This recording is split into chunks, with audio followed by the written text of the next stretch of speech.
Nada, pois vamos un pouco a presentar este proxecto da Aldea da Pena que, bueno, despois o meu compañero Breogán os falará máis del. A Aldea da Pena forma parte dun proxecto máis grande que é o proxecto Picoña, que a súa vez embarcase noutro proxecto máis grande que é o proxecto de animación do Couto Misto e cada vez, pois, tamén, digamos, que forma parte do meu proxecto que é a miña tese doctoral, non? Entón, son todos uns proxectos aí que se mezclen uns cos outros que, ao final, nos levan a facer o estudio sobre esta aldea. Unha aldea da Pena que se sitúa ao sur da provincia de Ourense, no que é coñecido como o Val dos Alas, un valle que se asenta nos concellos actuales de Calvos, Muiños, Baltar e Os Blancos, e que se sitúa na serra que recibe o mesmo nome que ela, a Serra de Pena, sobre a actual aldea de Vilar, que é este círculo que vedes aquí, e o desaparecido Castelo da Picoña. Esta asentase sobre unha pequena pinichaira, ao lado duns afloramentos rochosos que foron aproveitados para asentar estructuras pétreas da propia aldea. Aquí vedes a esplanada que debrozamos no ano 2020, que é toda a área que ocupa aquel día. E aquí a penichaira, para aquí estaría o Castelo da Picoña e para aquí a aldea de Vilar.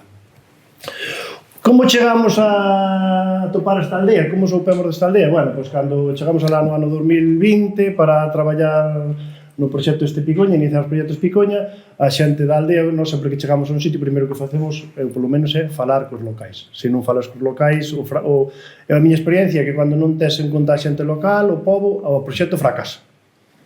E entón empezamos a falar ca xente para que nos enseñaran a Picoña, para prospectar a zona, que había, que non había, entón a xente nos empezou a falar continuamente dunha aldea abandonada, unha aldea que foi queimada, que, bueno, teño recollidas como 5 lendas diferentes, pero a que máis se difunde este pequeno anaco que vos traigo aquí, que nos contaron Celso e Francisco aí na Lareira comendo un chourizo. O chourizo non está porque non quedaba ben, pero tomamos un chouricillo e unha cerveza, que nos decían que a aldea foi queimada polos veciños da aldea Meste de Rubiás, que estaban cansados de que os habitantes de Pena lle secuestraran as vacas para traballar as súas terras. Despois do lume marcharon para o pobo de Cerdedo, Muiños, e Pena quedou abandonada. É dicir, temos unha lenda dunha aldea queimada. Todas as lendas que hai, porque tamén hai unha lenda dunha reina loba que ali está moi extendida por onde nós, a aldea tamén foi queimada. Vale. Tamén hai unha do ataque dos ejércitos portugueses e a aldea tamén foi queimada. Sempre foi queimada, pero a que máis se difunde é esta, e escollín esta porque é a que máis se acerca ao que vamos falar a continuación. En canto ao estudio documental da aldea, que me encarguei eu del, en parte por este proxecto, en parte por a miña tesis doutoral, a pouca documentación que se conserva da aldea pois é dos séculos XVI e XVII, con anterioridade non temos nada, seguramente é unha aldea que vende da Idade Media, porque xa a primeira que se menciona é no ano 1517 e 1518, onde se menciona nas disputas dun pleito que manteñen Lanzarote González, o alcaide do Castelo de Montalegre, Antonio de Araújo, o alcaide do Castelo da Picoña, que eran castelos portugueses, e Pedro Simbal, que era o meriño do Val dos Alas. Estes señores se levaban moi mal entre eles e montan ali unha auténtica guerra de guerrillas donde os galegos apoian o meriño do Val dos Alas e os portugueses apoian os alcaides portugueses por o control das aldeas mixtas, que son as aldeas do Couto Misto, que non vou entrar agora mesmo nesto, que eran as aldeas onde vivían galegos e portugueses no territorio do Val dos Alas.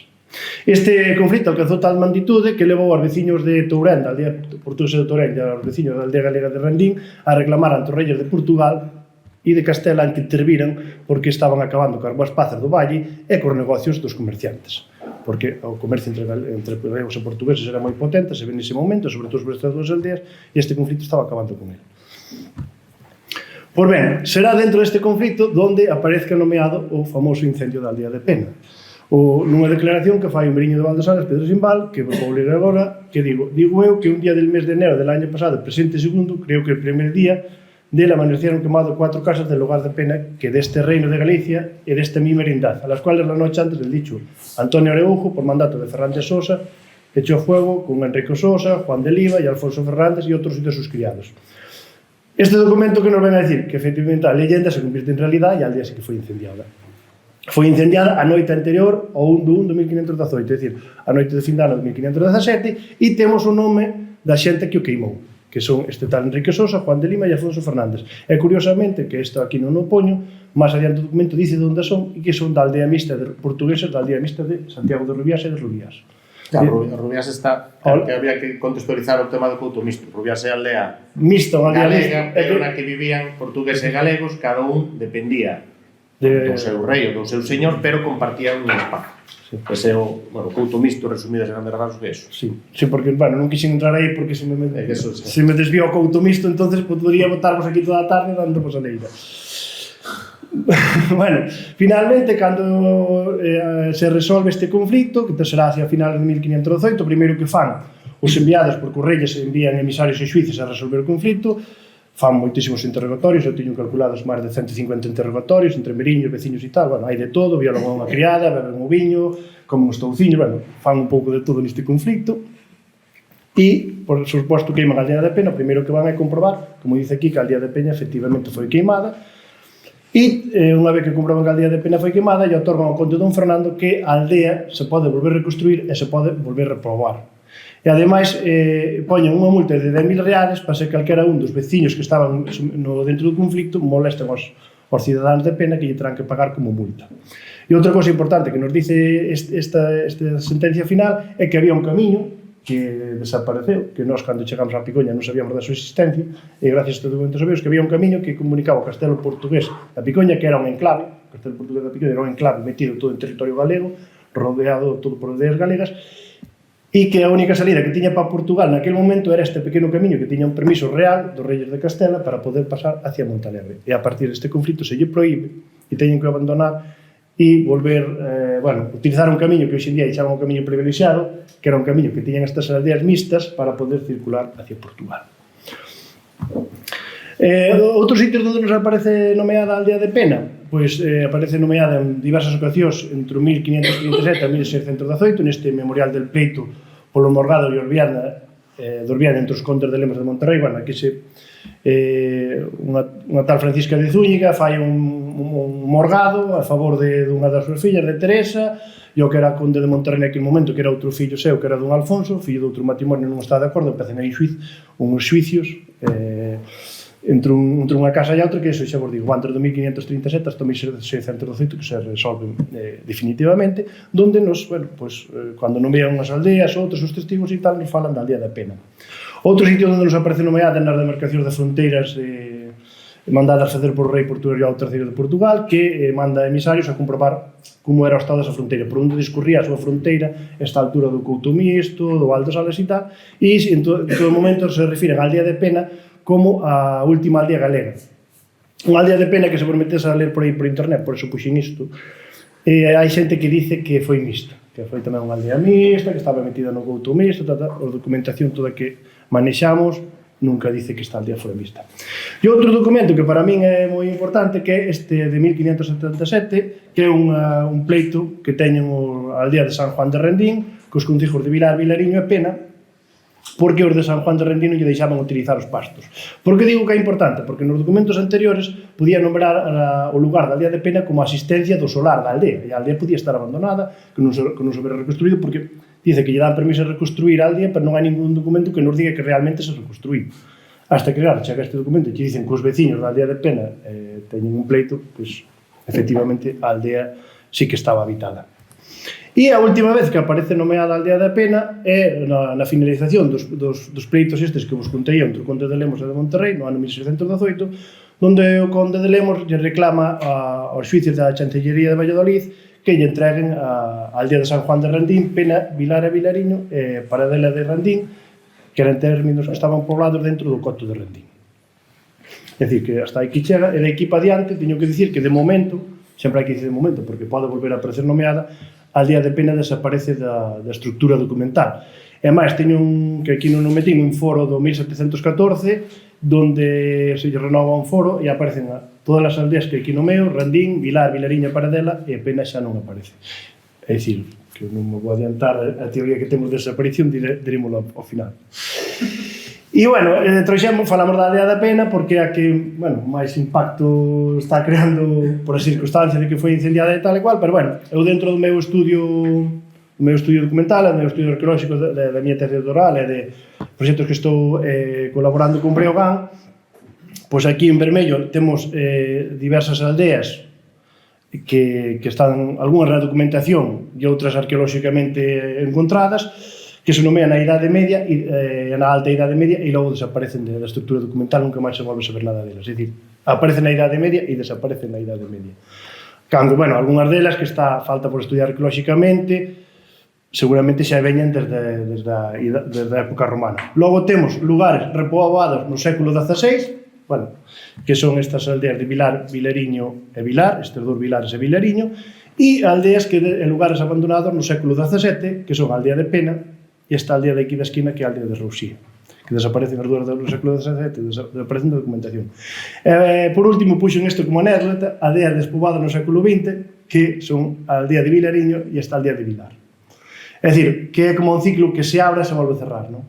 Chega ao século XVI, están despoboadas, a repoban, e chegamos agora ao século XX e quedan despoboadas e ao mellor non sabemos se dentro de 150 ou 100 anos poden volver a ser poboadas. E nada, agora deixemos con o meu compañero. Bueno, unhas imaxes da outra aldea que vos falei eu que foi abandonada no século XVII. Dicir que esta aldea é impresionante, que só traigo as fotos así de varias estruturas. Este camiño que é un camiño central que atravesa a aldea, é unha aldea que nas varias visitas que fixen ali para estudiala conta con 4 barrios, 2 plazas, unha fonte central de auga seguramente onde a aldea a xente collía auga e unha capela que ainda se conserva a Virxen da Capela. Apareceu a frate 140 anos metida nunha parede dunha finca.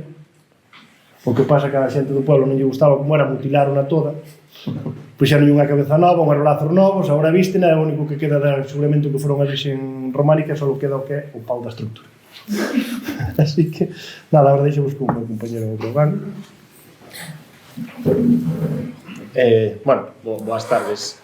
A ver, incidiunos moito quen nos convidou que intentáramos contextualizar un pouco de por que traballamos na Aldea da Pena, de onde saliu todo este traballo, non? Vale, tomamos ali, tuvo ali na zona cerca a repercusión mediática. Claro, o asunto é por qué, que entendo que o que interesa é como se vertebra isto. Xa adiantou Juan que dentro da súa tesi doutoral, a ocupación medieval do Val dos Salas, conleva todo o estudio deste territorio nesta época. Entón, unha vez posto sobre a mesa todos os puntos de interese, como se foi vertebrando, tratamos de...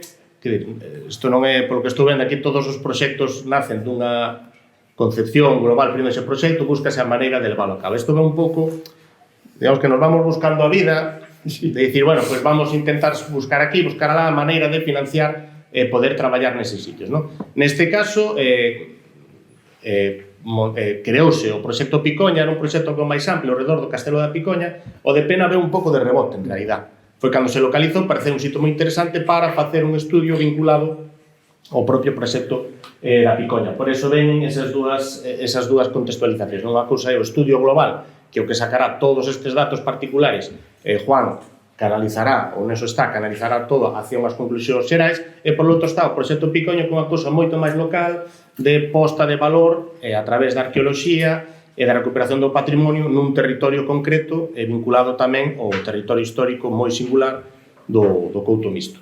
Como financiamos estas historias? Pois indo falando cos concellos, buscando a maneira, presentándolle proxectos, pois a través dos GDR, neste caso o grupo Limi Arnoia, con subvencións de turismo ou directamente cos concellos.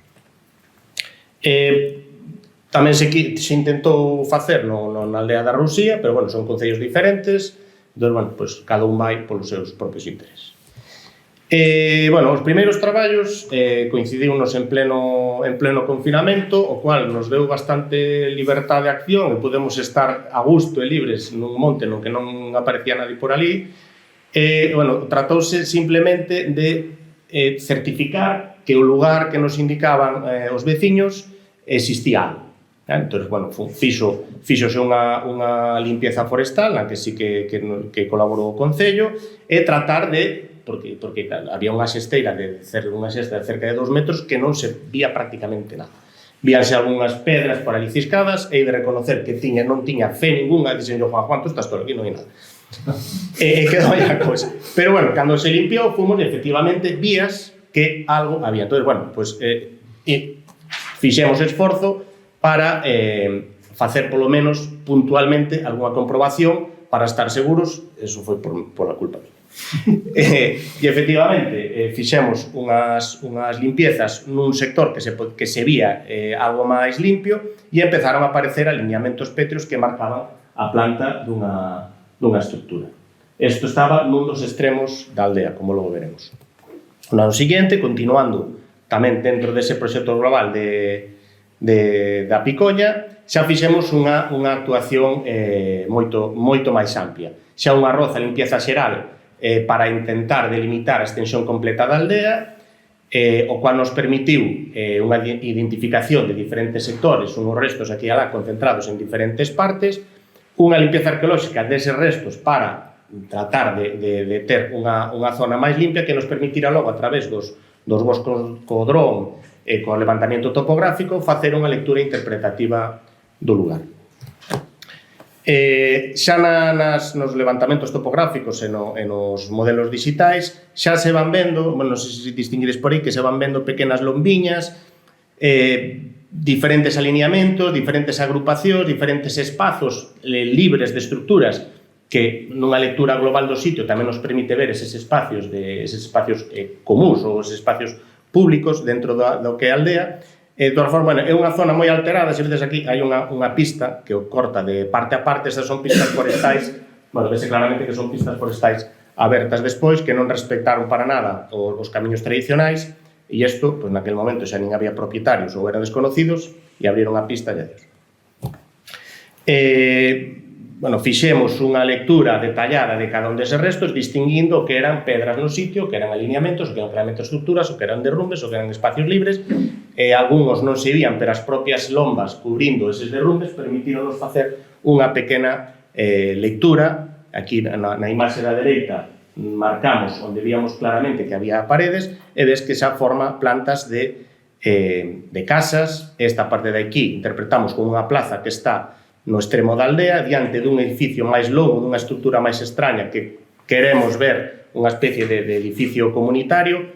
Isto non hai probas de nada, isto son simplemente simples elucubracións, pero pensando que unha vila de certa categoría nomeada na documentación tiña que haber mínimo unha capeliña ou algo tiña que ter. Incluso identificamos os camiños antigos, que ves o camiño novo non o respetan absoluto, que vertebran os espacios públicos ao redor dos que se distribúen as estruturas. No seguinte ano, na campaña de 2022, quixemos ir a sacar datos concretos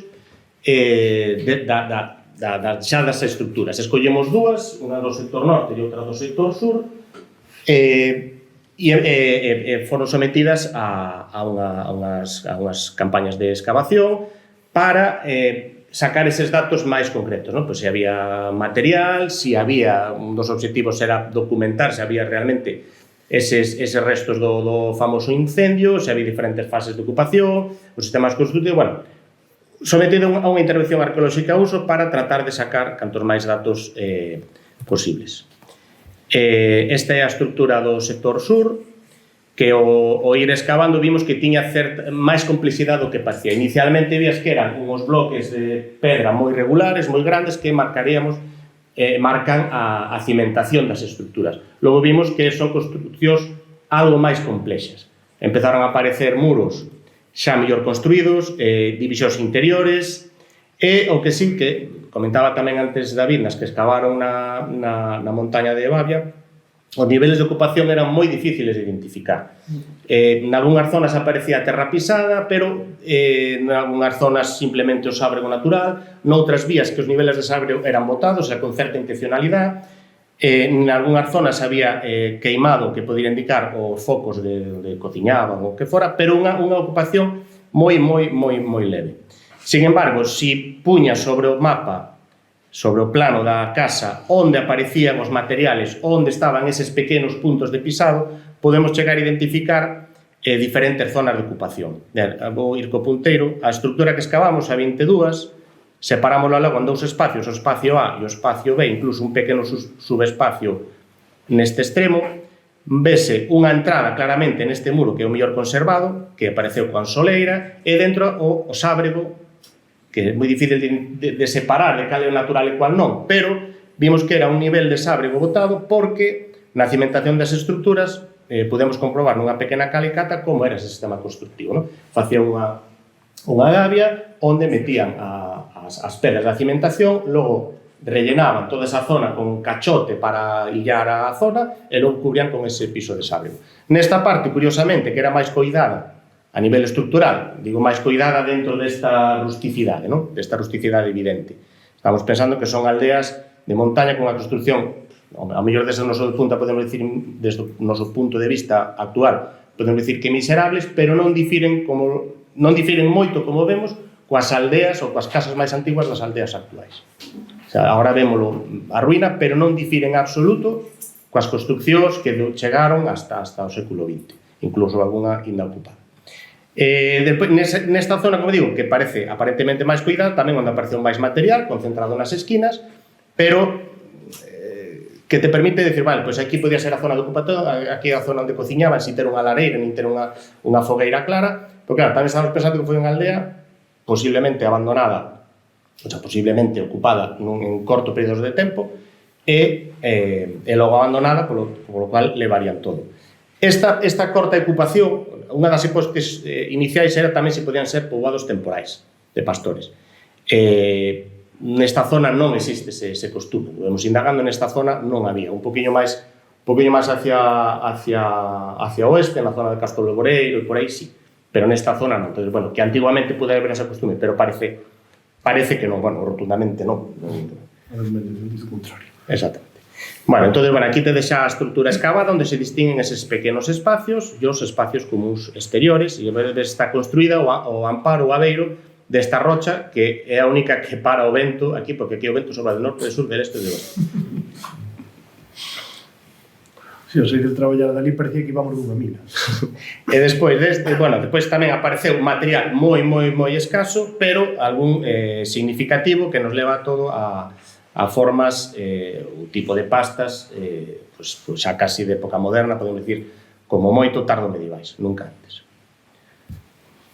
A outra estructura excavada foi a do sector norte, que xa se vía unha compartimentación inicial, a diferencia da anterior, que pensamos que era un espacio único, e logo apareceron as divisións. Aquí xa partíamos desa división inicial. Aquí foi ainda máis pobre que anterior, o nivel de ocupación moi leve, prácticamente inexistente, porque xa aparecía a rocha inmediatamente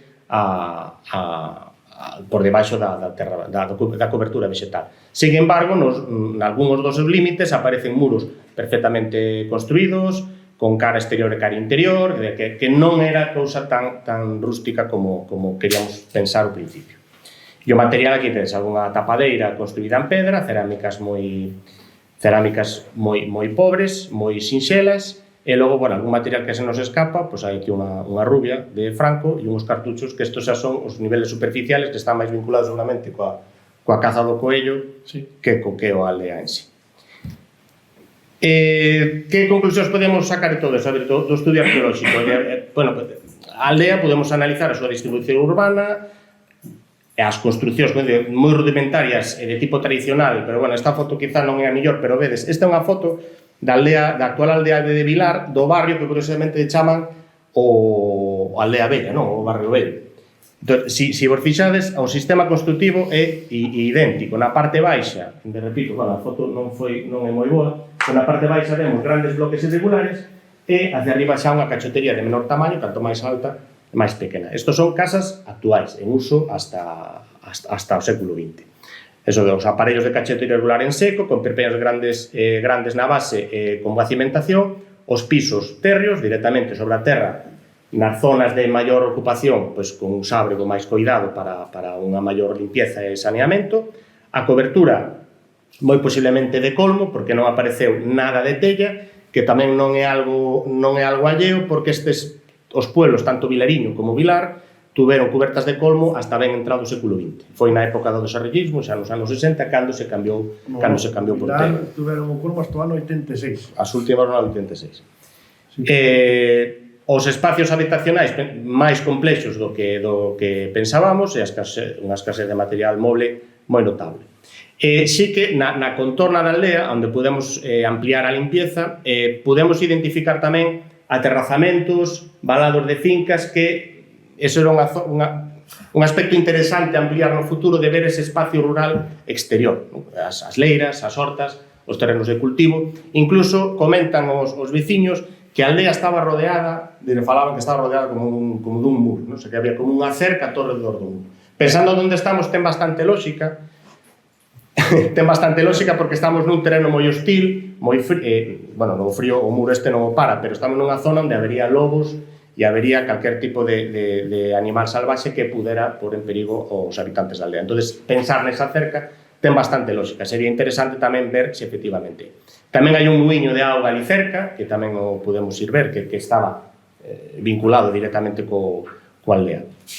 Queda dúbida se existe ese edificio de carácter público e despois tamén un pouco concretar as causas do final da aldea. Se eran causas máis políticas, se o incendio foi determinante, que parece que non, se son causas económicas, porque é un modo de vida moi hostil, que no momento en que se pode mellorar, abandónase e baixase a Randín ou calquer outro sitio. E, bueno, todo parece indicar, como no caso da Rousía, de que están vinculados ás guerras, bueno, coa guerra de independencia portuguesa, xa na época dos Felipes, non? Entón, parece ser que estas aldeas que estaban moi cerca da fronteira, por seguridade ou por hostigamento continuo de Portugal, foron definitivamente abandonadas. E depois, bueno, xa, dicir, que non queríamos deixar pasar a parte do aproveitamento social destes proxectos, non? Que non só é un proxecto de investigación desde a universidade na figura de Juan, sino que cando fan o esforzo por financiar este tipo de cousas, porque moitas veces a subvención vai centrada neso, quixemos incorporouse a ruta do Castelo da Picoña, pois é un plan interpretativo, todos os anos os veciños queren organizar visitas á zona, entón é a maneira de tamén manter vivo o proxecto. E nada máis.